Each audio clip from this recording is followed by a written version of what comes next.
fucking me. Cut the music. That's not what we do here. All right. Let's go with a real Road to the Garden style intro. Let's do this. Our lateral quickness and our toughness is just something I've never witnessed in all my years of coaching. We're so non-athletic that we can't guard anybody without fouling. We just lack toughness. We just don't move our feet on defense. Had no choice. We just could take who we could get, who was available. We had no choice. I don't think we were going to win the first year anyway. I've enjoyed, even the Celtics when we lost, I've enjoyed every minute being the Boston Celtic coach. Didn't like the fact that we lost in that following year, but this has been the most unenjoyable experience I've had since I've been coaching. I think they're unathletic.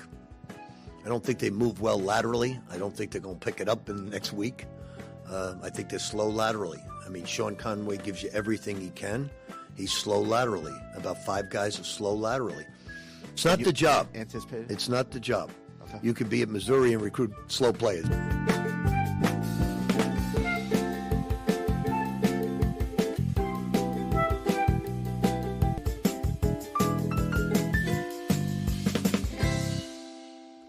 Wow.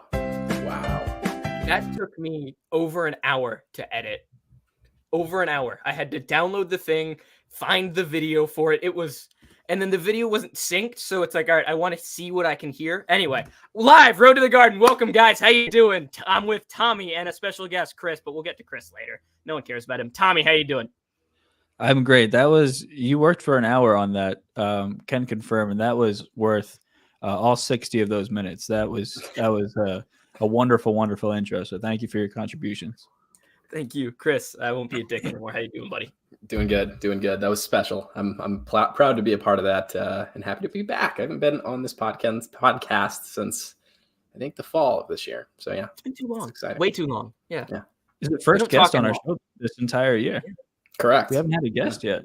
You're the first guest on Mainline Minute, first guest on Road to the Garden. You're a popular guy these days. What other podcast would you want to be on? All right, we have an opening segment for Chris, Michael, to break the ice. Let our listeners know a little bit more about Chris. I'm here with both parts of Dinga and DeRosa podcast now. It's a blessing to be joined by some of the brightest young minds in college basketball, and I'm here too, just kind of watching these two masters at work. But Chris, we're going to break you in a little bit, a couple good old-fashioned icebreakers.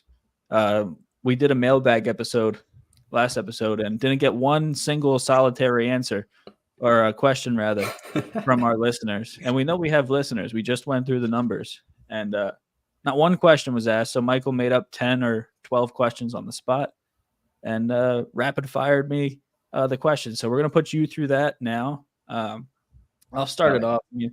I got the Forging the Fin series on my Twitter where I go to the Finneran Pavilion. There'll be an episode tomorrow, hopefully. But I review all the stadium food at the Finneran Pavilion, Wells Fargo Center, whatever stadium I'm in. You've been to a fair share of stadiums yourself. What's the best food you've ever got in a stadium? Ooh, okay. I'm going to go to a local team, St. Thomas, in Minneapolis here. They transferred up from the Division III ranks a couple years back. They have some chili cheese fries that are money. Big fan of those. Big fan of St. Thomas as a program, so that'll get my shout there. They're purple, right? They're purple. Yes. Yeah. All right, I got the right one. Us Thomases, we stick together. Such a choice. That's such a deep cut. I love it. That's the most Chris answer possible. Chili cheese fries off the beaten path. St. Thomas off the beaten path. This is what you get here, guys. That's what you get at Dinga and DeRosa. Go over there. I have a podcast with an idiot, but we have fun. Giant fucking idiot. Dumbest person I know.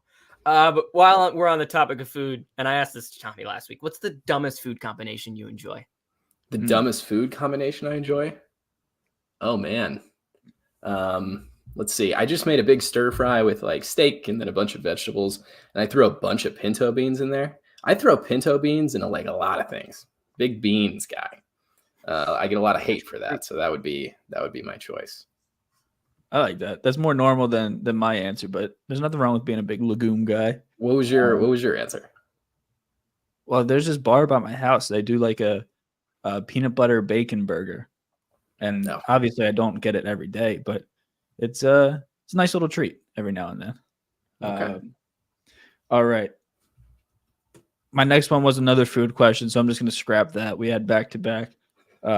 Chris, congratulations! You just won the lottery, $1 million. What's the first thing you're buying? A house in San Diego, best place to live in the country and in probably the world. If I had $500,000, I would immediately buy a house in San Diego. What about San Diego? That makes it your ideal destination? The weather, Tommy. I could go to Viejas and see the Aztecs play every weekend. They're 30 miles north of Tijuana, or at least that's what NCAA 13, the video game, tells me every time I log in. It's a great area. Great food, great people. Yeah, big fan. And the ocean, I guess. Big Brian Dutcher guy. Yeah, I was hoping he just said Brian Dutcher, and that's it. Hey, he was my coach of the year pick last year before the season, and they made the fucking Final Four. So you got that one right. Chris, I don't mean to put you on the spot with this one, but what's the best Twitter account you follow? Oh, best Twitter. Well, let's see here. Jim Root, I think. I like all the three-man weave guys a lot, so I'll go with Jim Root.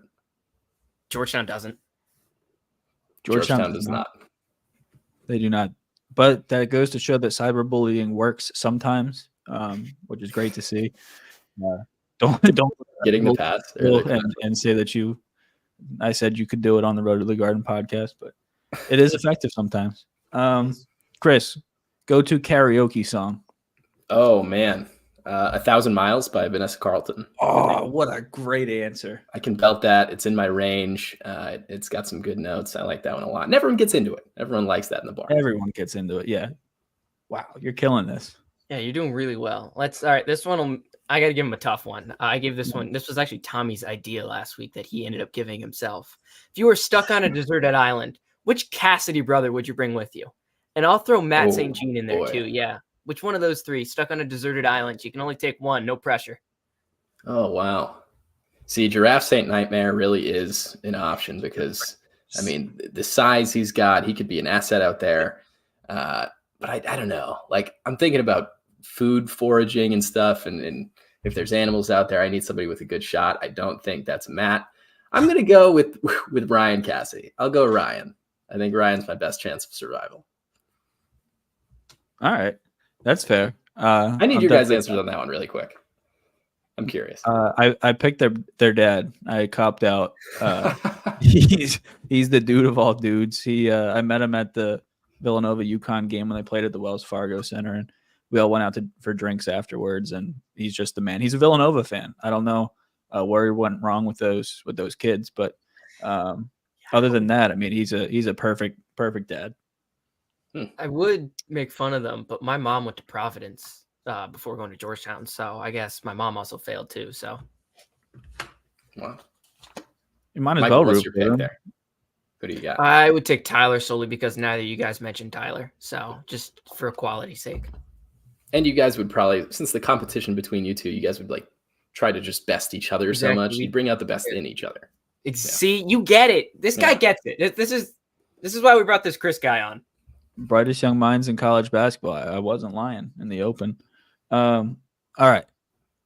One last one from me.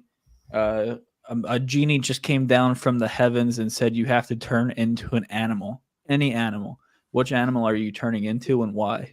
Man, see, I've actually thought about this a lot in my life. And I'm between a few. One, a red panda, because they're the best animal. Very cute, very lovable. Everyone likes a red panda, but also their quality of life, probably not great. I'm going to go with a penguin. I know it's cold. Okay, I get it. You have to carry the egg around and you're only waddling, but it looks like they have a good time. Like if you go to the zoo, they're diving through into the water, they jump back out, eat the fish. Like they just seem like they're enjoying life. So I'll go with an emperor penguin. The fact that you had a prepared answer for that question blew my mind. Yeah, everyone probably thinks this is like scripted and I knew all these questions beforehand and I did not. You didn't even know that this was a segment. No. I've got two left. Hopefully I can throw you off because you're doing a little too well on this. You're supposed to throw you under the bus. How long do you think you'd last in the Hunger Games? Oh, man. I would immediately run away because I'm a coward mostly. So I wouldn't die the first day. I would get as far away as possible to everyone else. I think I would survive a long time. Give me 5th place. I think 20 people or 24 people go in, 12 districts times 2. Give me 5th. All right, last one. There's a correct answer and an incorrect answer. No pressure. Pineapple on pizza, yes or no? Yes. Fuck Only sometimes. you! Fuck you! It's not an Dog every time shit thing. Wrong. Have fun Michael, with your cheese pizza and your Fanta drink over there, Michael. I will. I'll have a great time. You're not gonna like this, but I swear on everything, that's the last thing I ate was I got Pizza Hut and I got bacon, jalapenos, and pineapples on my pizza. That is disgraceful. You guys are a disgrace to Italy. My ancestors are rolling over in their graves because of you two. I don't go to Pizza Hut for authentic Italian pizza. I go there because Don't go to Pizza Hut and Pizza Hut if you want to sponsor the show. No, I will. I will go to Pizza Hut. Nobody out pizzas the Hut, Michael. Mm-hmm. A few people out Pizza the Hut. I'm not gonna lie. Hey, No. they might sponsor the show. In fast food pizza, Pizza Hut's got it cleared. No, Domino's. Ooh. Domino's by a No. mile and a half. Bullshit. No, Domino's is great. You could ring out a Domino's pizza and fill up this entire souvenir style cup with all the grease you get out of Domino's. Look, this body's built on grease, okay, and it hasn't done me wrong for 24 years. All right, I'm not gonna stop now. That's fair. That's very fair. Michael's about to throw up, so you killed that opening segment of the show. That's a way to start it. So let's go ahead and get into some Big East basketball talk. We will start with Michael's Butler Bulldogs taking on the Marquette Golden Eagles at home in the Hinkle House of Horrors. It didn't go their way this time around. Marquette won 78-72. Michael, you were there. Talk to me about this one. There was this kid. I don't know if you guys know him. He played a really good game. This Tyler Kolek kid was impressive he was really impressive down the slate. There were a couple times it felt like Butler could get this one and it was going to get away from Marquette. Then Kolek just kind of slowed the game down, just controlled everything, made the right pass, got in the lane, hit this little floater that he took a couple times. Just took exactly what the defense gave him. He was excellent to close this game. Really, it was just a masterclass. Butler was down quite a bit. This was the best performance Butler's gotten out of Finley Bizjack. He's looked a lot better as conference plays getting in. He is clearly rounding into form, which is something Butler absolutely needs. He looks good, but Kolek was excellent, just truly excellent. There really aren't any other words to put it. He was masterful to close this game and looked like the guy who was the reigning Big East player of the year, at least in this game this week. He was great. No notes. Yeah, 27 points from Kolek in this one, 50% from deep, 7 boards, 5 assists. I mean, it was full Tyler Kolek experience. And if not for that fateful game down there, or I guess up there in Connecticut, I think we'd be talking about him running away for Big East Player of the Year right now. He still might. But Chris, what did you see in that one? And what have you seen from Tyler Kolek this year? Yeah, Butler, I thought actually played pretty well to take that side of things. They moved down or up, I guess, in Ken Pom after the loss, which you don't always see. They were competitive, and the analytics determined that too. Finley Bizjack played really well, and that's a guy I'm kind of hard on, I think, in my takes mostly, but I was impressed with him in that one. But yeah, Tyler Kolek, I mean, he's fantastic, right? There's questions about Marquette long-term for me still, just because I see a comment here about Kolek's reading ability. Very funny. Thank you, Margaret. But there's still questions about them in March, but and we saw a lot of those against UConn, but they're really good. And Tyler Kolek is a top 10 player in the country. He is. It is a shame that he doesn't know how to read. You guys know I'm stunned we haven't seen this tweet yet. You guys know the clip of Conor McGregor when he yells at Floyd Mayweather? What are you doing with the book bag? He's 40 years old. He can't even fucking read. I am stunned no one's posted that clip and just said Tyler Kolek or something like that. But take the reins, Michael. That sounds like something that's you were born to tweet that. I mean, that's right up your alley. I do got to give UConn fans credit, though. The A, B, C, D, E, F, G, H, I, J, K, you can't read chants. That's impressive. UConn men's basketball is playing at the top of their game right now, and their fans are on top of their shit, too. That was fun to watch. But, yeah, Butler, when a team like Butler is so close to the bubble like they are, They just really need to stay close in the metrics. And like Chris brought up, they moved up in the metrics after this one. So I see you up there, Michael. I saw that eye roll.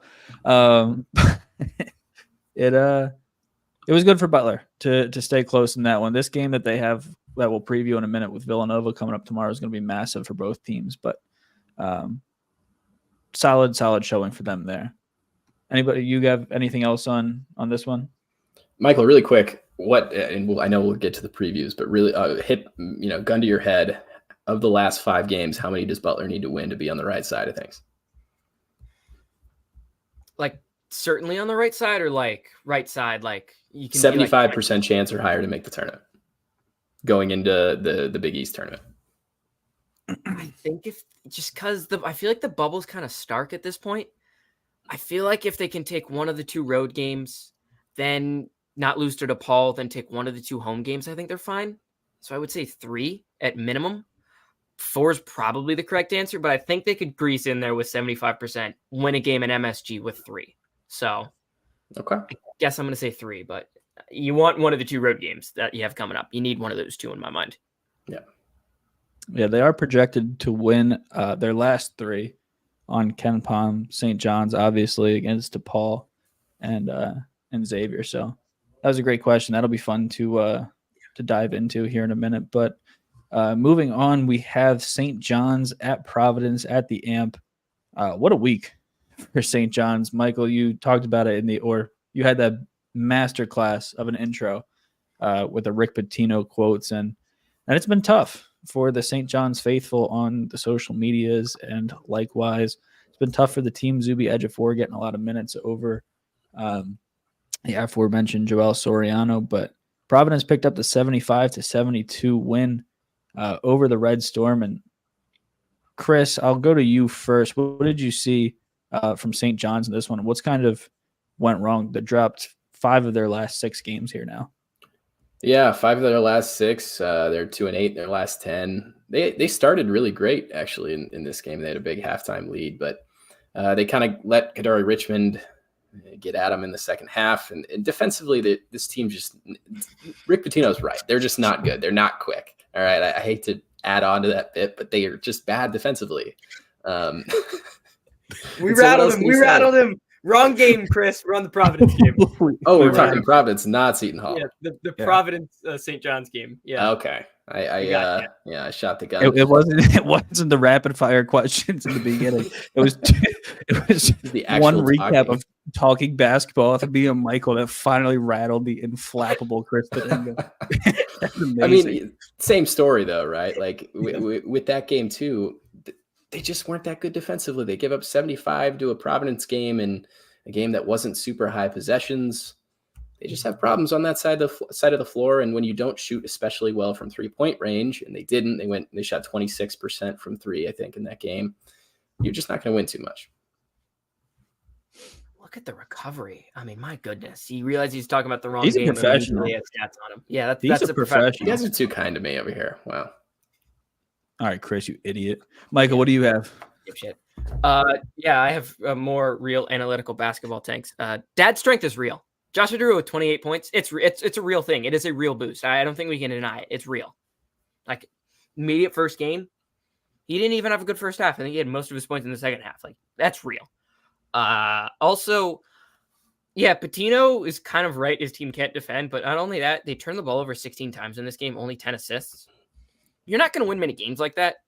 Particularly someone who I think has a really high ceiling, really bouncy is RJ Luis. 16 points in this one, 14 boards, but 5 turnovers, only 2 assists. He's a bit sporadic at times, and I think it really shows in how this team plays. But they also kind of need him to do a lot, because when they run that pressing style that they do, they just kind of need athletes, and he's an elite athlete. Yeah. Yeah, that's for sure. The baby bump is real. You're taking my shtick here. You're supposed to be like the analytical, like hard-nosed X's and O's guy, and I'm supposed to come up with the wild tinfoil hat theories as to why these teams are good and bad. But yeah, Joshua Dura was the game MVP on KenPom at an offensive rating of 127, 28 points in this one, 9 of 10 from the free throw line. He had 4 assists. He was outstanding in this one. He plays like he's a dad already. at the YMCA, kind of just chucking up shots. It's a little bit slower, but it was nice to see him playing well. Devin Carter, Michael, you've been on it for a little bit now that you're not sure he's 100% healthy still. But 14 points, 11 rebounds in this one. He's just willing this team across the finish line at this point, which is great to see. Joel Soriano on the St. John side of things, Joel Soriano had the third lowest behind Jordan Dingle. Cover your ears, Chris. Offensive rating for the Red Storm in this one. Jordan Dingle had a 72. Joel Soriano had a 79 offensive rating in this one. Naheem Aline had a 0 in 12 minutes, which is tough. But did he have a trillion? What's that? So I guess if we take away his shot attempts, he had a trillion. He didn't have, in 12 minutes, he had 4 missed field goals, 2 missed threes, but 0 rebounds, 0 assists, 0 steals, 0 blocks, 0 turnovers, 0 fouls. Wow. We were so close to perfection. Yeah. That would have been at 12 trillion. You don't see that often. Oh. Yeah. I don't really have too much on this one. Good one for Providence. It keeps their hopes alive. Their bubble chances alive. Georgetown Creighton, we don't have to go over that game. Xavier Seton talk Hall. about Creighton. Good call. Yeah, for sure. We have this rule on the podcast where we don't talk about DePaul or Georgetown until they win a game. But seeing as we do have the Creighton guy on here, what'd you see in it? No, I'll save for a segment a little bit later. I'll kind of save the only take of that game, which is how good Baylor Shireman has been recently. But yeah, we got the Butler Creighton one coming up. That's going to be fun. I'm just going to take a seat and watch the two masters at work in that one. Seton Hall Xavier. Seton Hall with an 18-point win after not getting embarrassed, but not having their best showing in South Philadelphia against the Villanova Wildcats game where they couldn't score 57 points in there.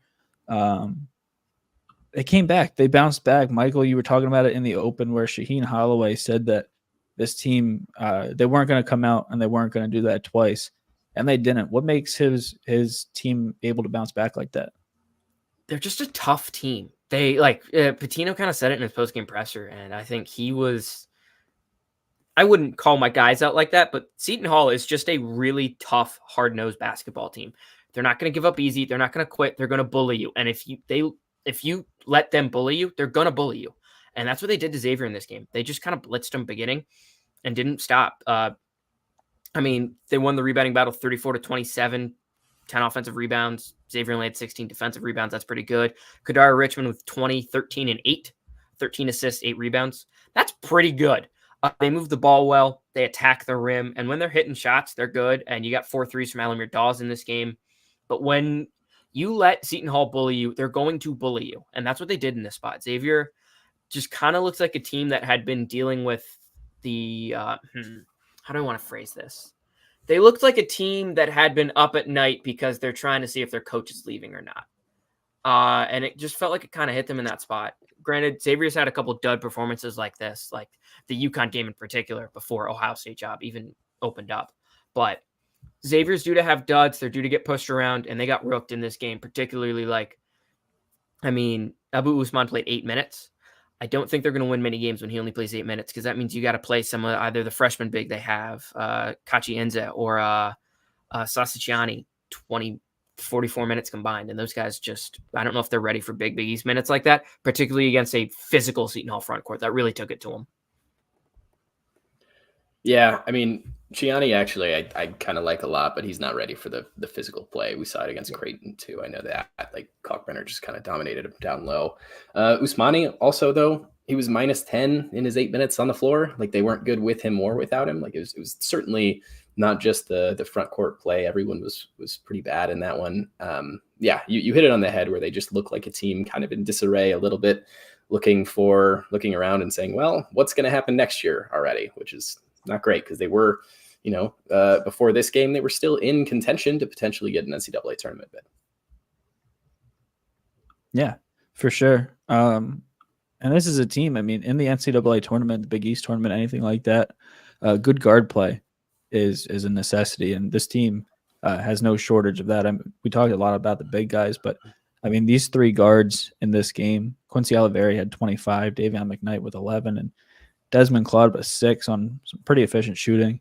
But Seton Hall jumped them from the start. They came out slow and it sounded like, I mean, Seton Hall's a team that they can smell blood in the water, and they did, and they won that first quarter 23-9, and they never looked back. So it's strange times in Cincinnati. There's a different report coming out every day.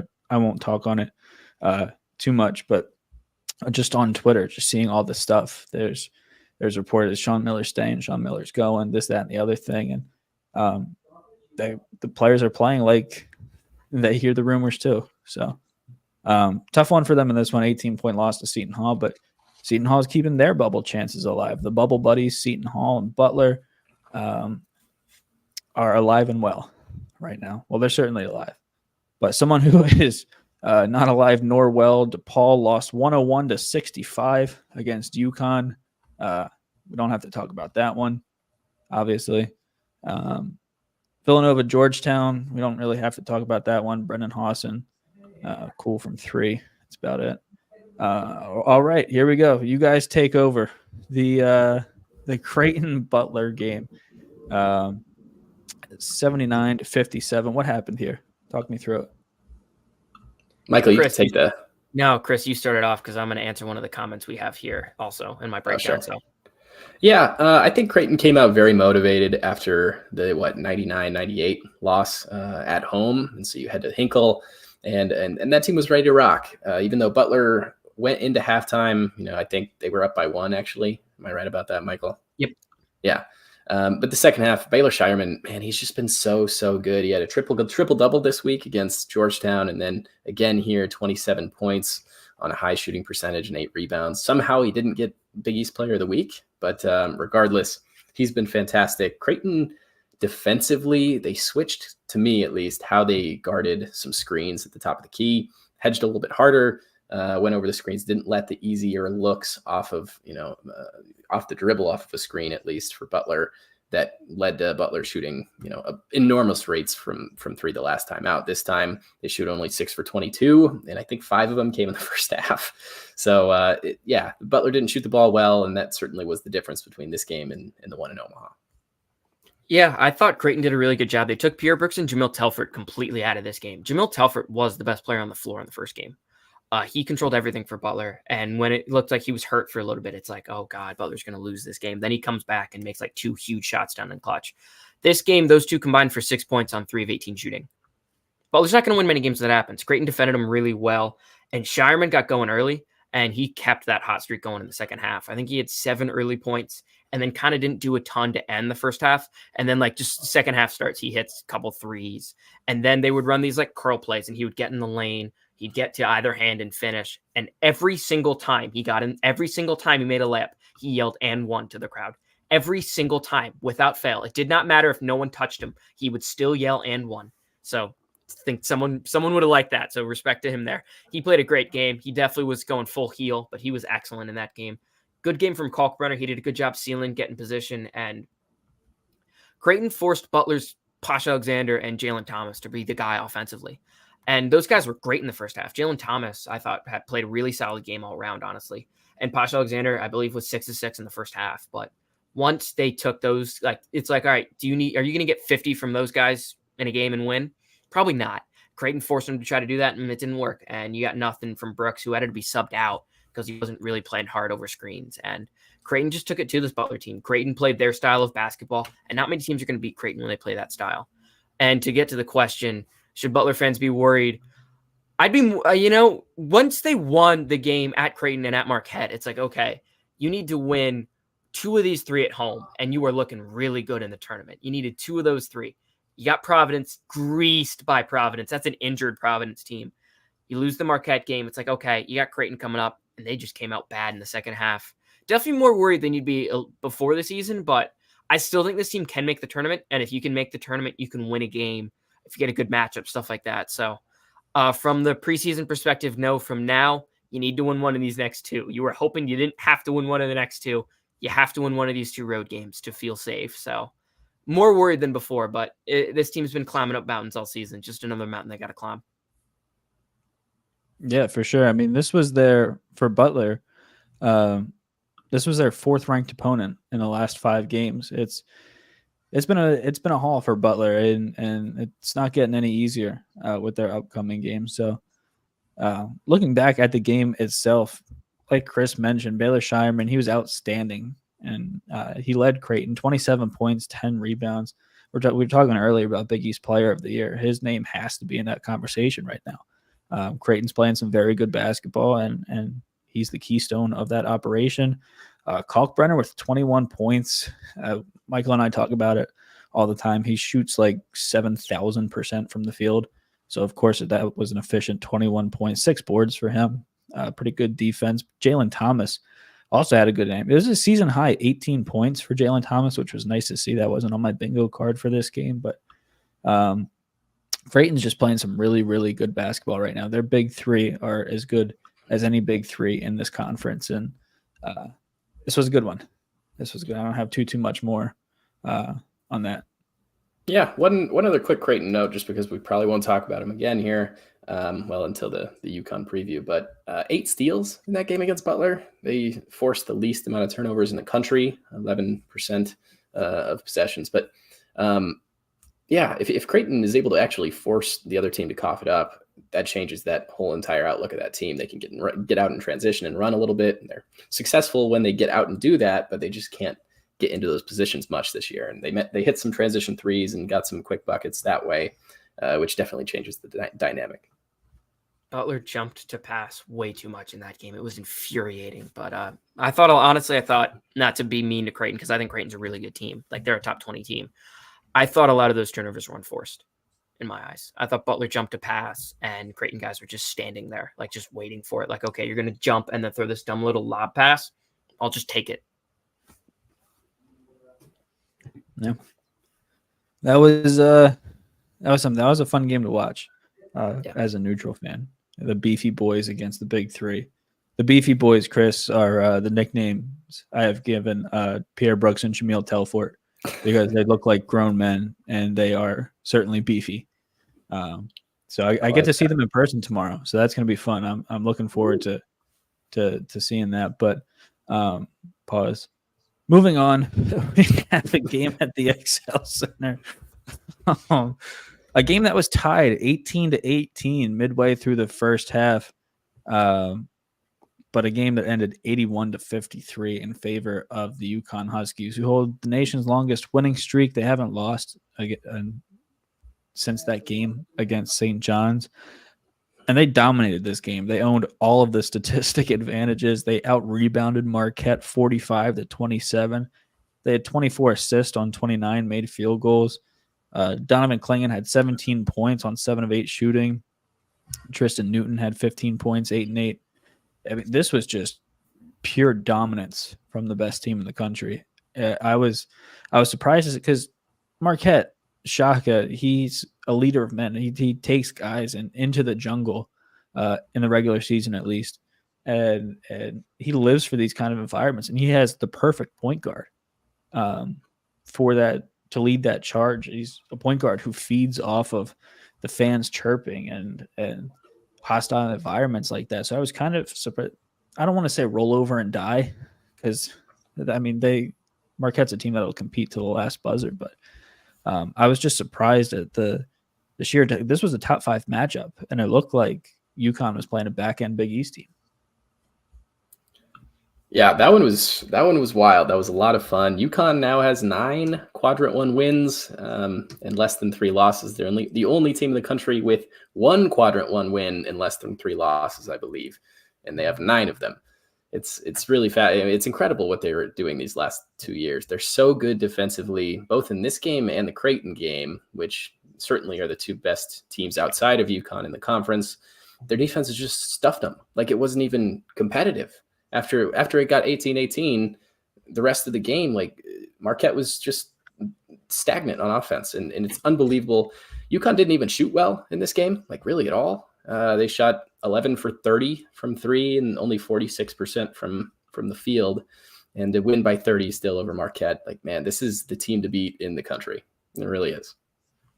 Yeah, they have to be right now. I feel like for a while you've been like UConn was number 1 for a bit, but like it's like all right, they beat Butler by 5, they beat Xavier by 5. It's like they're just kind of squeaking by, and everyone else around them was losing. You were waiting for like a statement performance. Xavier game in XL was a statement. This one was a statement and a half. They were just levels above Marquette. I thought they did a good job making Tyler Kolek more of a scorer than a distributor. Tyler Kolek had 3 assists to 4 turnovers. This is Tyler Kolek. That's not like he just doesn't do that. They're great offensively. They run like very intricate offense. They weren't hitting a ton of shots, but even then, running good stuff. Donovan Clingan 17 and 10. But shout out to Sam Fetterman on this one, everyone's favorite 18-year-old Syracuse student, or however old he is, that little nerd. Since Clingan came back, I believe he said UConn is 3rd in Torvik defensive efficiency. That's really good. And it makes sense that when they get their star center back, they're really good defensively. He makes a huge difference. But, man, this was a statement and a half. UConn is really, really good. And very curious to see how they look in the big road games they have coming up against at Creighton coming up here and then at Marquette later in the season. Yeah, I'm stoked for that game at Creighton, especially with how Creighton's been playing recently. It'll be a good test. It'll be a good test for sure. But our last recap before we get to the previews. Seton Hall, St. John's. Seton Hall took down St. John's 68-62. And if you remember in our opener, Michael had some lovely words from the Hall of Fame head coach, Rick Pitino. He's top 10, he's top 15. You guys can debate amongst yourselves, but he's one of the best coaches. Top 5, says Chris Thedinga. He's one of the best coaches of all time. And he's just not a fan of his basketball team right now. And we could see why. I mean, St. John's opened the first quarter up, the first 10 minutes of this game, winning 21-10. And they won the second quarter as well. I mean, they were winning going into halftime. It was all St. John's early, and then they did roll over and die. I won't say it for Marquette, but St. John's rolled over and died at the hands of Seton Hall. And that's not a team you want to do that to. They are a tenacious bunch. Kadary Richmond did Kadary Richmond things. He had 18 points in this one, 11 rebounds. Alamir Dawes played well as well. He had a game-high 19 points. That was good to see from him. He's fire and ice. Alamir Dawes is, so it was nice to see him trying to get back on track there a little bit.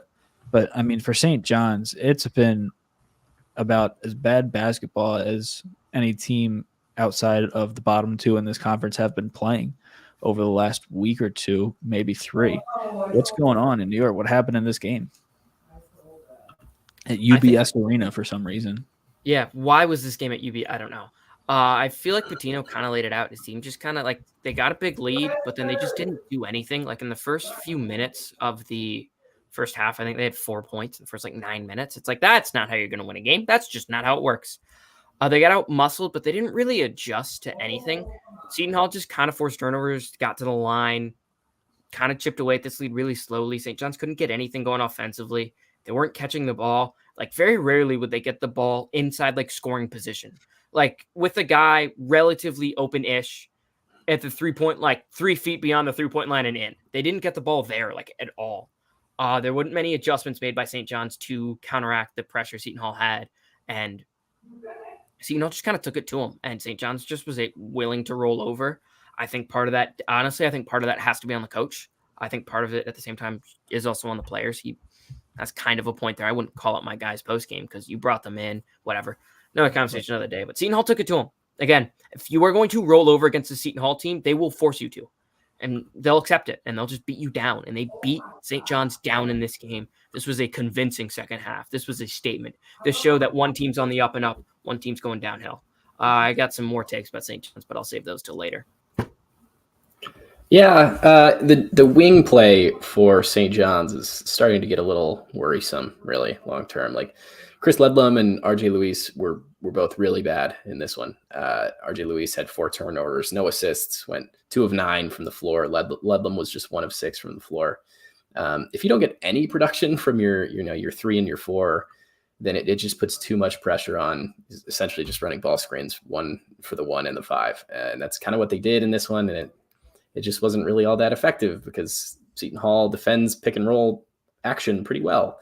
With Bediako, like Bediako's really good, by the way. I am a huge fan of his game. He's just so good in that role defensively. He had I think a couple blocks in this one too, but this one was more about St. John's than Seton Hall to me, really. Like Seton Hall kind of is what they are, but this one, I don't think St. John's can come back from this. I don't think they're an NCAA tournament team. I think maybe they get one more win on the year. I just don't see it. I don't know. I don't see it like the ceiling for this team to be super high anymore. Yeah, completely agree. I think they're squarely on the outside looking in of the bubble now, but that'll wrap up all of our recaps. We will do some rapid fire previews here. 40 minutes already. We are killing it on the timing. But chronologically, the first preview that we do have, Villanova Butler at the Finneran Pavilion. Villanova 6-point favorites in this game. Butler is, like we mentioned, a solid 4-3 in their last 7 games. They beat Villanova by 7 points in their last game, double overtime. It's a game where Brendan Hawson only played 4 minutes, so I definitely expect him to have a lot bigger of a role, I should say, in this game. But I think Butler is the better offense in this matchup for sure. And the home court advantage for Villanova isn't really – I mean, they're 3-3 in their last 6 games at home. And, I mean, it's just not what it's been at the Finneran Pavilion for the Villanova Wildcats. That home court advantage just really isn't there. I mean, I think Villanova has an advantage because they're getting Butler off of – we mentioned earlier how many games they had against ranked opponents. 4 of their last 5 games have been against ranked opponents. So they're getting them on the tail end of a tough stretch, which I guess is where you would want to get them. But this is the biggest game of the year for Villanova. If they come out flat against these Butler Bulldogs, it's gonna spell a lot of trouble for them. Yeah, I think we have to acknowledge it. Butler's a better road team than they are a home team this year. They just are. Like the 2 biggest wins of the season for Butler, that's at Marquette, at Creighton. And like versus the last 2 games we saw, they played Marquette and Creighton. They played Marquette fairly tough. Creighton game was over 6 minutes into the second half. So like Butler's a better road team than they're a home team. I don't know why. I just know they are. And I think when you look at this matchup, the first game in particular, Butler really got off to a bad start. They could not match with Villanova's physicality and length. I don't think that's going to be a problem in this one. I think Butler needs to get Pierre Brooks going. He's been off these last few games. Butler really needs to get him going, and you cannot leave Brennan Howson. That when he is on point, and he's been on point in this little run, he is a laser. That kid is a problem. You have to guard him. I think Dixon creates problems. He's going to get his own. But I think for Butler, you need to get Brooks going. And I think Butler won't turn the ball over. They're just going to have to find ways to get shots because Villanova's not really going to foul them. I just think they have to design some offense and really get Pierre Brooks going. I think he's got to be the guy if Butler is going to come in there and steal this one. I think 6 points is a little too much, but I am also biased. Yeah, I think I'll actually take the 6. Villanova's 14-11 ATS, which is one of the better ones in the country. I like them in this spot a lot. I know they haven't been, quite as dominant at home, and Butler's road splits are pretty good, but they did lose to Butler in double overtime. I think they come out really motivated, and Villanova, I don't know, crucify me for saying this, Tommy, but to me, they've looked a little bit better recently. Like I know the schedule hasn't exactly been the gauntlet. They beat Seton Hall and Georgetown and Providence are their 3 wins of in their last 4, but I don't know. They look pretty good, and I'm excited because you could see from the beginning of the year, you could see the ceiling. If they got there, it's really, really high, and the defense is starting to play really great. I don't know. Sue me. I think Villanova's starting to turn a corner. I love that. This is why we have Chris on the show. I think he's literally batting 1,000 every single time I bring him on the show. He has nice things to say about Villanova, so I think we're going to keep this guy around for a little bit. Remember when he said they'd be a Final Four team at the end of last year, how they were going to run through the Big East tournament, then run through and make a Final Four or something like that? Who said that? Different guy, I think. I don't know. I don't know about that. I did think they would make the NCAA tournament, though, yeah. And second. I think I said second weekend, not Final Four. They're going to win the whole damn thing. All right, moving on to Chris's specialty, the Creighton Blue Jays. they had a tall task ahead of them. The nation's longest win streak in UConn is coming into their building. They have this as a 2-point. KenPom has this as a 2-point win for UConn, which is their closest margin of their closest margin in their tied with Marquette on the road in their final stretch here. But man, Creighton's playing some good basketball recently. 94 points, albeit against Georgetown, whose defense is a traffic cone. But Xavier and Butler, 2 big wins. Their big 3. I don't know. There's something special about this game. They've got the pom-pom. It's a stripe out, right, Chris? Maybe. I don't know. I don't pay attention to that type of noise, Tommy. I like to spend my energy on the court. Oh, for sure. Yeah, that's what you guys do. You pay attention to the important stuff. I'm the tinfoil hat guy. It is a stripe out. I looked it up. Michael, you know what happened the last time Butler did a stripe out? It was against Villanova, that double overtime win. The checker. The checker game. Shout out to Indy game. 500. Yeah. They have the pom-poms on the seats for the fans. I don't know, man. I think UConn's going to drop one of these games in this stretch, and I really do think that it could be against this Creighton team. Yeah, shoot. If Creighton comes out and plays the way they have recently, they have a shot. And Stephen Ashworth has changed the way he's played a little bit. He's been a little bit more assertive. He's been better with the basketball. He got 8 assists again the other night, and he's been averaging over 6 in the last 3 games. He's been great. Baylor Shireman and Trey Alexander, when they're on and shooting well, like those are tough guards, really. The key for UConn in this one is probably just to assert yourself down low with Klingon. I love Kalkbrenner. He's a really good defender to me, but if you can win that matchup down low to Creighton or against Creighton, then I think it sets you up pretty well. If it's a 2-point spread, I mean, you would be silly not to take UConn, I think. But Creighton could do it. Michael, what do you think?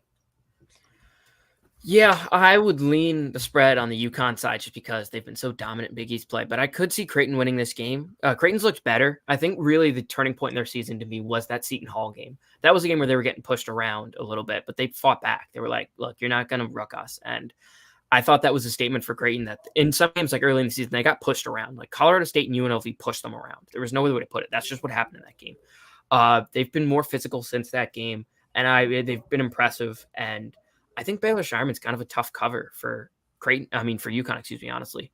I think those bigger, longer guards, I think you can have Castle on one of them, but I think he's too fast for a Caravan. Caravan's been really good, but I think he can cause some problems there. I think you're going to need a really good Baylor Shireman game. I think Ashworth on Newton's going to be a weird matchup. I think there's definitely some weird matchups in this game that I'm really excited to see how they play out. And if Creighton doesn't get worn out after a full 40 minutes, because that's a 40 minutes of physical ball UConn's going to play.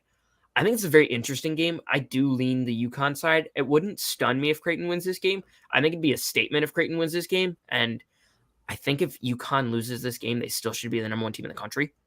Unless they lose by like 30, they have to still be the number 1 team in the country. But I'm going to lean UConn to win and cover, but not confidently. This is a game I'm really excited to watch. I think this is the most interesting Big East game we've had in a while. I'm much more excited for this one than I was Marquette UConn. Yeah, the last time they played, UConn absolutely rinsed them. The final score was 62-48, but it felt like it was a 30-point game the entire way. The big thing in that one was Creighton turned the ball over a ton. They turned it over 14 times, but it was not a super high possession game. Like that was a large percentage of their possessions. Just hold on to the basketball. If Creighton does that, I really do think they have a good shot. Yeah, couldn't agree more. All right, moving on to our next game, not in chronological order. We'll do a rapid fire preview here. St. John's, Georgetown. Everybody on 3. 1, 2, 3. St. John's. All right, St. John's should win this one, but I got a take actually. Then I want to see your guys' opinion on this. All right. If I was a St. John's fan right now, would I be more mad than if I was a Georgetown fan or not? Because I kind of think I would be. No. St. John's has a chance to make the NCAA tournament in year 1 of Rick Pitino. When you got Rick Pitino, the whole pitch is we're going to be good immediately. We're going to be good immediately and great in the future, but we're going to be good on day one. Versus Cooley was talking about, he's like, yeah, we're going to build something. We're going to build. This year, we're just building. That was really all he said. And he spent a month just recruiting high school, and he got 4 kids. Just from that perspective, it's like, just like Georgetown never expected to be good, and they are a failure. Like, they are significantly worse, particularly defensively. They are a failure this year. Like, there's no denying that. Georgetown is a failure. But St. John's had expectations of making the tournament, and at this point, are they a tournament team? No. That's the kind of from those expectations, like, it's an interesting conversation. It is an interesting conversation.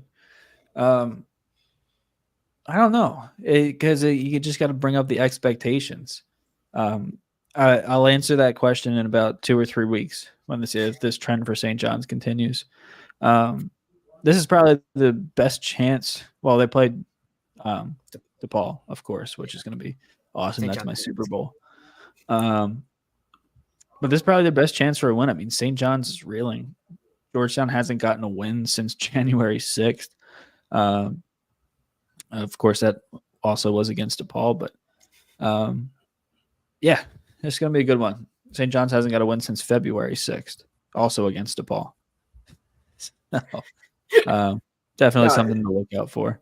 Michael, I mean, I know you're sorry, really quick, but Michael, I know you're into the Georgetown scene a little bit more than me, but this has to be exceptionally disappointing on their end, right? Their second best win of the season is what, a 2-point win against Merrimack at home.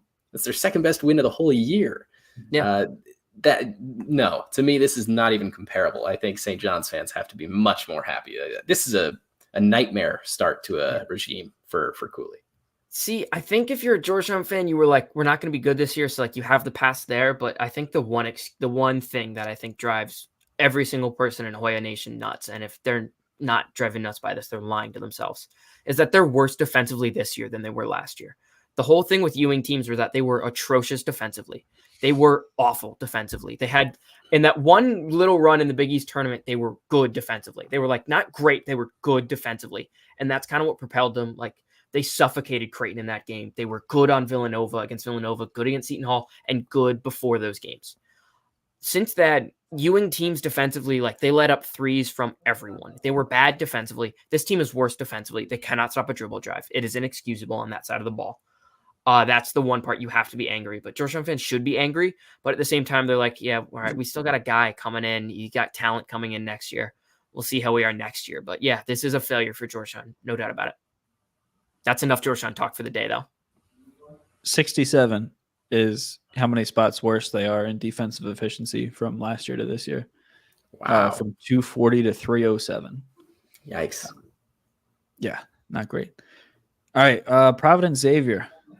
Pick up the pace here just a little bit. This should be a good one. Ken Pom has this game as a Xavier win, which should be – it's interesting. It's away. It's at the Cintas Center.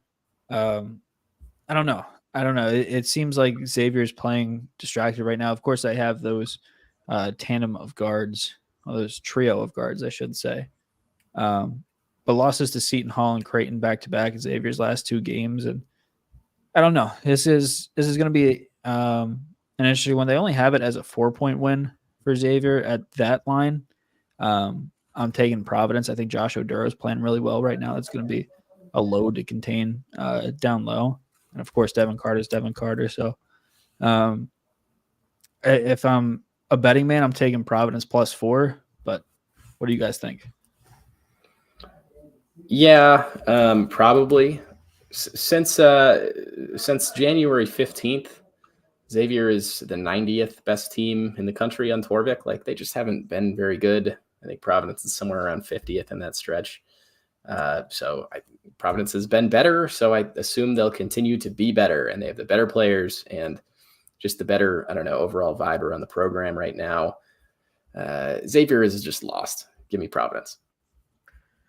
Yeah, I'm not confident in this game. I actually lean Xavier to win. I might lean them to cover as well. I think we can get first of all, a shot-for-shot battle between Quincy Oliveri and Devin Carter sounds like so much fun. So that is the main thing I'm rooting for. Just those 2 going shot-for-shot to end the game. That sounds electric. But I think Oduro is a problem. I think, however, for Xavier, I think Desmond Claude is a matchup problem in this one. Providence doesn't really have a wing like that with with the injuries, obviously.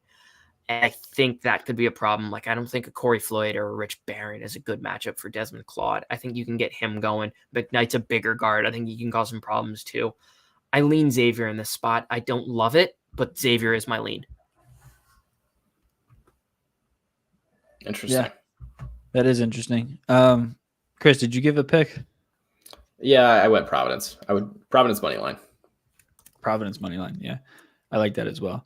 All right, DePaul actually has back-to-back games. I don't know how often we've seen that this year, but they have chronologically they played 9:00 against Marquette in Milwaukee on Wednesday, and then there's no Big East games Thursday or Friday, but Saturday they kick off the slate at 6 p.m. Our Super Bowl. This is going to be the only DePaul game we preview this year. Our Super Bowl, Georgetown, DePaul. Michael, talk me through it.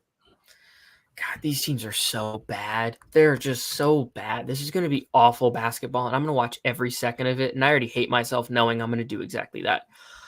That said, when we go on to the kenpoms.com, we look at just conference-only stats, offense and defense.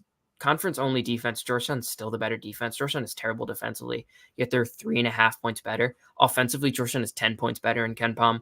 DePaul's going to have to get to the foul line. Georgetown does have a tendency to foul. I think that's how DePaul wins this game. I think Georgetown's kind of better everywhere else. I think this game's going to be ugly. It's going to get to execution down the stretch and shit like that. And it's just going to be ugly, but I think I have the better star power on Georgetown. I think Supreme Cook and Dontre Styles are going to eat on the glass as they did in the first one.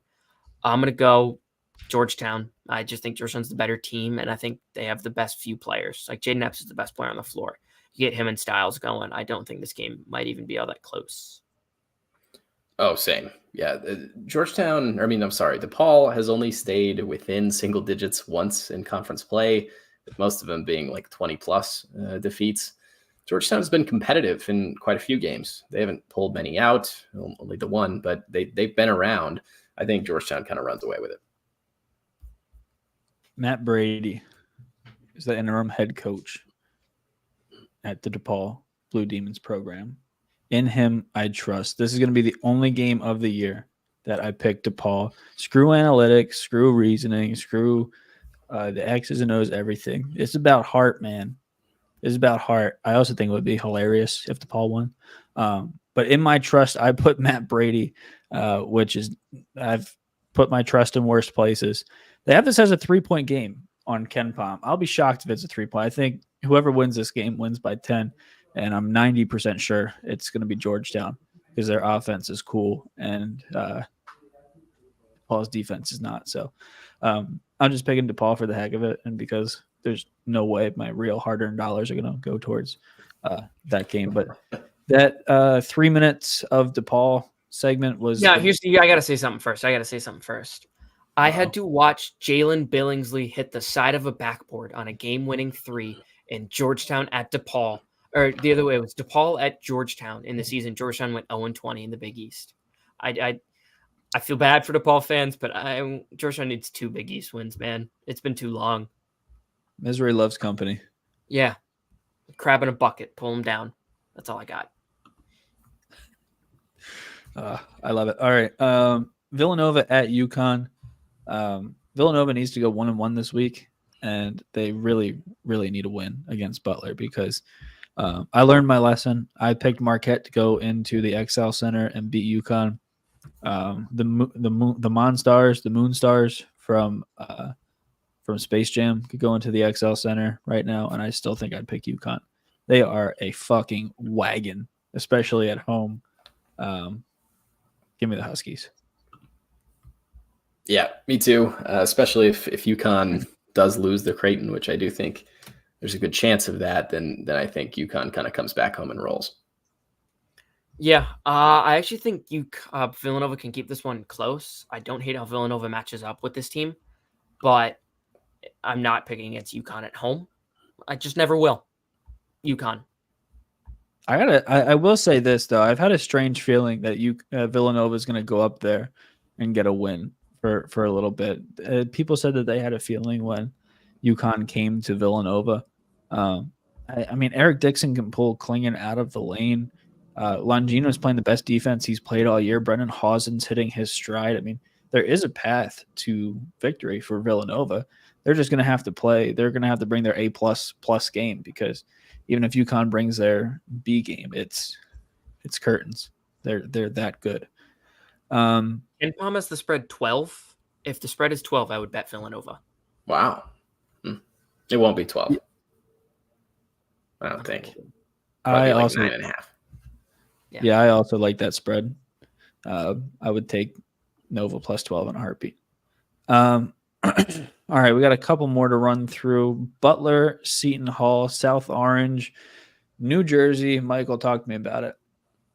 Butler had interesting matchups in this game the first time. You had Kadari Richmond and Jamil Telford guarding each other. That was very interesting. Seton Hall made plays down the stretch. Kadari Richmond particularly would just get downhill, kind of extend his arm, but they're not calling that. And then he'd finish. I think it's going to be a very interesting game, very ugly game. I think Butler needs one of the two. I do think they lose the Villanova game. I think they keep it close, but I do think they lose. So because I want to watch my team play in the tournament, I think they're going to take the Seton Hall game. I don't really know how. I don't really have like a straight analytical explanation. I think Butler can cause problems. They can force some turnovers. I think, again, you need to get Pierre Brooks going in this game. You just do. I think they can cause problems there, and I hope they don't get bullied on the glass. That's the main thing. You cannot get bullied on the glass. I'm going to go Butler. I think Butler's going to hit shots in this one. I'll take Seton Hall. Sorry, Michael. The Alamir Dawes and Posh Alexander matchup will be really fun to watch. I just think Kadari is the best player on the floor by a pretty fair margin, and I think he kind of rolls. And then down low, Seton Hall is one of the better offensive rebounding teams in the country. I think they're 15th in the country in offensive rebounding. Butler is not awesome on the defensive glass. I think Betty Akok probably creates a lot of second opportunities. Yeah, I like Butler in this one. I think they're like we said earlier, they play well on the road. What Seton Hall team we get in this one is also going to be interesting, because there are two versions of that Seton Hall team. The good Seton Hall team very rarely comes back to back. So I don't know. This is a toss up for me. But Butler is fighting for their bubble life. Not like Seton Hall isn't. They're fighting for their bubble lives as well. But I like the matchup in this one. I think Butler can. They have the guys to win on the glass. And that's that. But moving on, the Creighton guy, one of our last previews of the day. Look at this. We're going back to back preview-wise. Creighton's going to MSG. I think this is a tale of two teams on polar opposite ends of the playing spectrum. One's playing very good basketball right now. One's not playing very good basketball right now. Amongst other things for Creighton, I think it's good to get into MSG right before the Big East tournament, kind of get that feel, that vibe of the atmosphere, and being there so early is going to be good for them. They're playing great basketball. St. John's is not. I think the Jays roll in this one. Yeah, Creighton in that first St. John's game, they just shot 6 of 27 from 3, which is like 21%. They're not going to do that again. St. John's perimeter defense isn't very good. I think Ledlum and all of the other, really, whoever Pitino wants to throw out on the wing, Dunlap, whoever, they're just not going to be able to stick super well to Mason Miller and Shireman, while also defending the paint with Kalkbrenner super well. So I think Creighton wins by 11. Yeah, I think one thing that could work in St. John's favor is that Creighton doesn't really draw a ton of fouls, and St. John's has had trouble fouling teams. That said, I think the initial pressure could give Creighton some trouble. Like Creighton, they like to St. John's runs a slow press, but I think once Creighton starts to break that consistently, Creighton's going to exploit the holes in this defense, and there are holes in this defense. They're just not designed to play the way they're trying to play, and I think Creighton will expose that. I think Creighton will start hitting shots. As Chris mentioned, they're not going 627 again. He hit the nail on the head there. I got Creighton very similarly to both of you guys. Round of Creighton. And with that, that'll bring us to our last game preview of the week. Xavier going into Marquette, and this is going to be no, it's not. I got Marquette here. I tried to find an angle there. I just couldn't. KenPom has this as an 8-point win. for Marquette. They're pissed off. They just got embarrassed. Pray for DePaul, who's Marquette's next game, because they're going to get shellacked. I'm taking whatever the number is at home for Marquette. If it's 50, I'm taking it. And I think they continue that rolling against Xavier. Yeah, no disagreement from me. 1 through 5, I think every single position favors Marquette, and so I will maybe not at shooting guard, but anyways, I think Marquette kind of rolls. Yeah, I got Marquette by TKO. I think Oso causes problems. I think we get a really good Tyler Kolek game in this one. I think this is just a spot game all day for Marquette. I think Marquette absolutely rolls here. So Xavier's definitely going to win that one. Yep. All right, that should do it. Does anybody have any other questions, comments, concerns on this one? You guys all right, are Michael, really take us away. You know how bad I am with these outros. Oh, thank God. I've been so good at this the last few weeks. That's true. Yes, I have. Oh, my God. So good. And I almost messed it up there again. For Tommy Godin, our beautiful, brilliant, talented guest, Chris Thedinga, I am Michael DeRosa telling you goodbye and good luck in life. Stay classy, team.